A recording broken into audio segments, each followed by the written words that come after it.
Wow. Mr. Revalo, kanina, nandito ako kanina, umakyat na ako. Pagbalik ko rito, nakatungo ka pa rin. Sino ba talaga kausap mo dyan? Buksan mo yung mic. Wala po, Your Honor. Meron ka ba abogado? Yes po, Your Honor. Ikaw ang may-ari ng Wawaw. Opo, Correct? Your Honor. Ano ba yan? Sole proprietorship, partnership, or corporation? Sold po, Your Honor. Sole, ikaw lang. Magkano paid up capital? Magkano capital mo dyan? Nung una po is 9 million po, 2017. 9 million. 2017 po, nag-start po kami. 2017. 17 po. Up to now.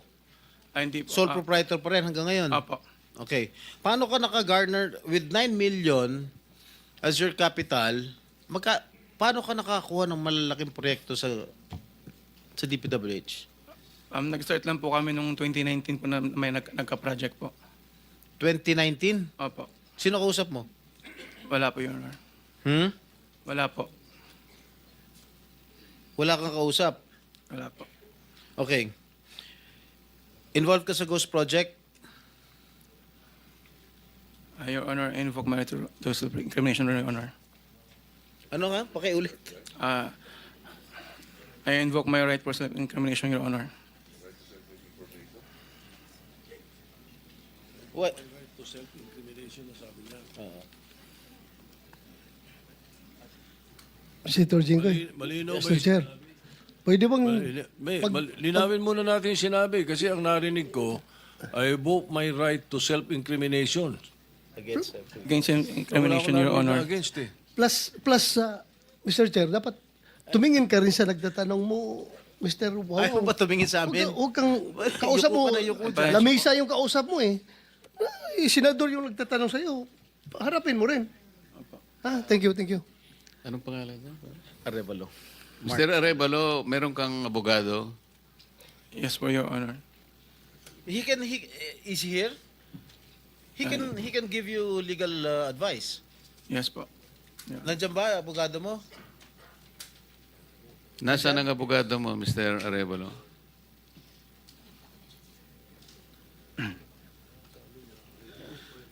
Nasa likod ko po, Your Honor.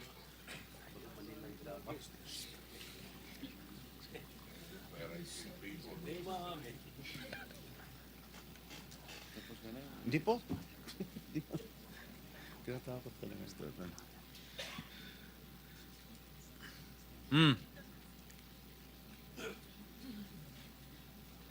Oh, answer. Kaya mo na, so may in-advisean ka na ng abogado mo, ha? Mr. Arevalo, Are you involved in any ghost projects? Your Honor, I invoke my right against self-incrimination, Your Honor.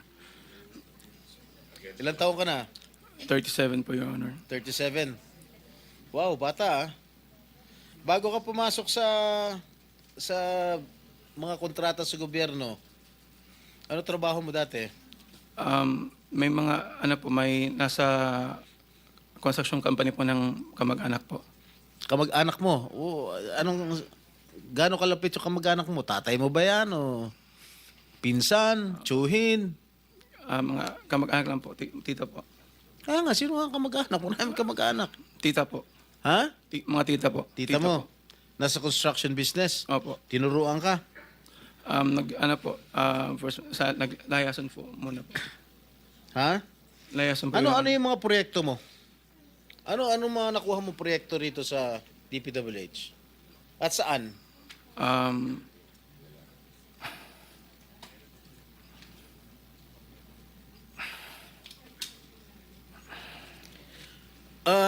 Mr. Arevalo, alam mo, malamig na malamig ulo ko ngayon ha.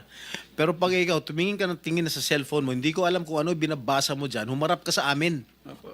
Yes po, Your Honor. Ikaw may-ari nito, di ba? Yes po, O Your di Honor. dapat alam mo. Ano yung mga proyektong na-awardan sa inyo ng DPWH at saan-saan? Ano po, Your Honor? Hindi ko po na alam po yung exact number po. Gusto mo ako magbigay sa'yo? kung saan-saan yung mga project mo? Gusto mo ako magsabi sa'yo? Come on. You're wasting our time. It's already 1:45. May session pa kami alas 3.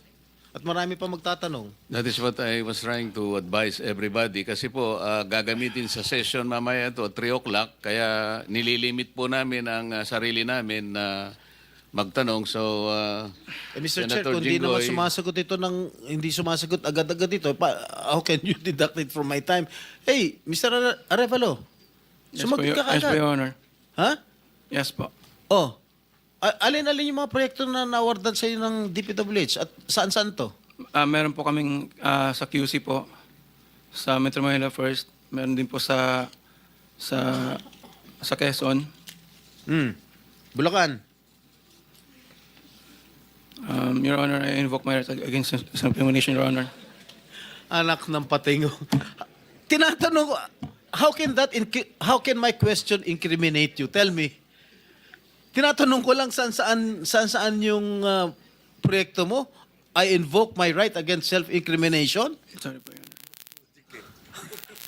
Ha? How can that incriminate you? Tell me. Pinapainit ng ulo namin dito eh. may incriminate siya kasi nga, hindi niya may tuturo ko siya dahil ghost project siguro.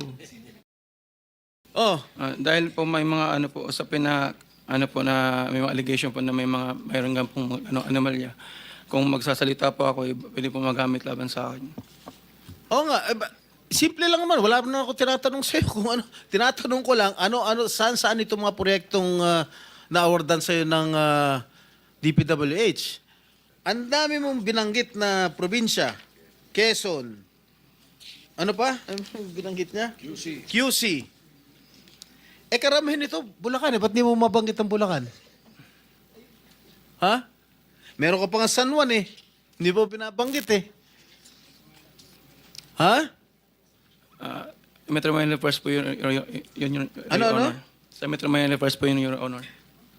Metro Manila first? Yes po, San Juan po. Oh. Yun po yung pinakuha namin project 2019. Sige. Yung Bulacan, meron ba? Sagot.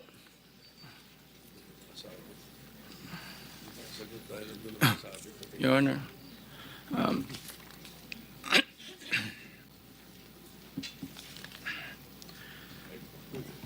Uminom ka ng tubig.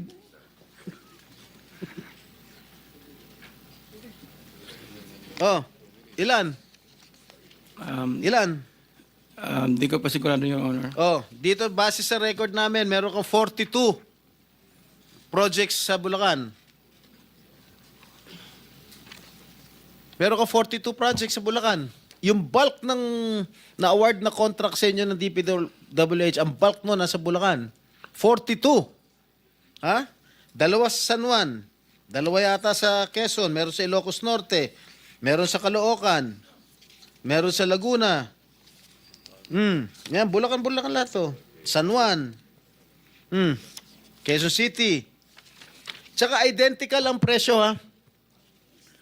Identical ang mga presyo rito. 77 million, 77 million, 72 million, 72 million. Sino ba? Bakit ganun? Oh, Lahat ba last ng- and final question. Meron Meron ba ka ng 42 projects above, how Above? much? Yeah, 42 projects sa Bulacan. Meron 90 million. Kaya nga above 50? Yes, above 50 million. Lahat. So, Mr. Arevalo, kung 42 projects ito, 42 plunder cases ito eh. Kanina sinasabi namin sa inyo, kung nakikinig po kayo, makikipag-deal kami sa inyo na po pwedeng hindi na kayo ipoprosecute criminally, magturo na lang kayo. Kasi sa palagay namin, hindi kayo ang most guilty. Kapag nakapagturo po kayo nung mga kasangkot talaga dyan, na talaga sila naman ang talagang talamak na sa paggawa nito, anong malay ninyo? Baka imbes na criminal prosecution, wag na yon. Bayaran nyo na lang ang gobyerno, pero magturo po kayo. Para meron po tayong kapuntahan talaga. Kasi kung ganito na lang tayo ng ganito, ikutan ng kito, mapipilitan po, puro plunder. Harapin po ninyo 42 plunder cases. Hindi po fair sa inyo yun eh. Alam namin, hindi lang kayo ang sangkot dyan. Marami ang kasangkot dyan. Kaya, yung abogado po siguro nag-advise sa inyo kung nakikinig. Tingnan nyo rin po na maganda ring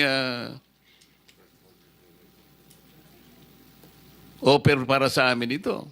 Makakatulong pa kayo sa bansa. Matigil na po ito. Meron akong papakita video. Ilang minutes yung video? Meron ako ipapakita with the permission of the chair. Siguro 1 minute lang na video. Tingnan mo, Mr. Arevalo, kung project ng Wawaw to.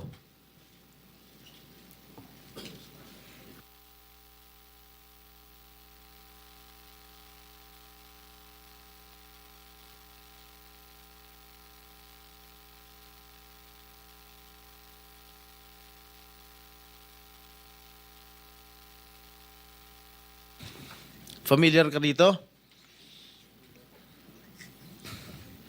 Familiar ka, Mike? Hindi po, Your Honor. Hindi. Dahil, hindi ka nga talaga magiging familiar dahil ghost nga. Tama? Yan. Ang nakalagay dyan sa report, completed. Nakakubra ka na. Nabayaran ka na ng gobyerno. Pero, hindi pa completed. Tama ba, Ms. Cabral? Are you aware of this? Ngayon lang po na nakita yung video, Your Honor.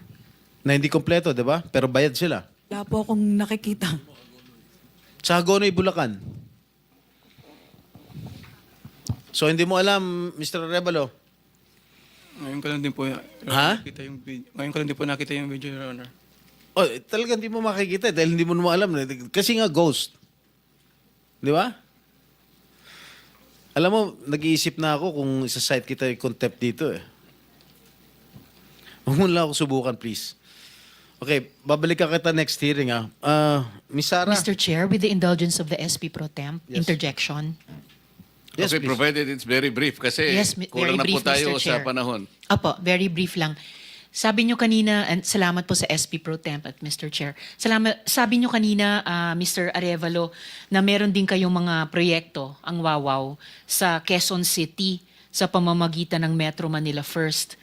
Kasama po ba yon sa dalawa lang sa 254 flood control project sa Quezon City na may koordinasyon sa LGU ayon kay Mayor Joy Belmonte? Yes po, Your Honor. Ayun yun. Yun din, Ano po yun, yung sa isa po, may letter na po dun for termination po. letter for termination. Yun ba yung sa Barangay Mariblo sa Quezon City?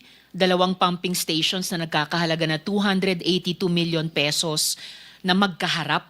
I-check, yun po, ang di ko po masagot, i-check po namin, Your Honor. Sige po, pakipaalam nyo sa komite namin sa pamamagitan ng aming chair. Salamat, Mr. Chair at SP Pro Tem. Thank you. One last question.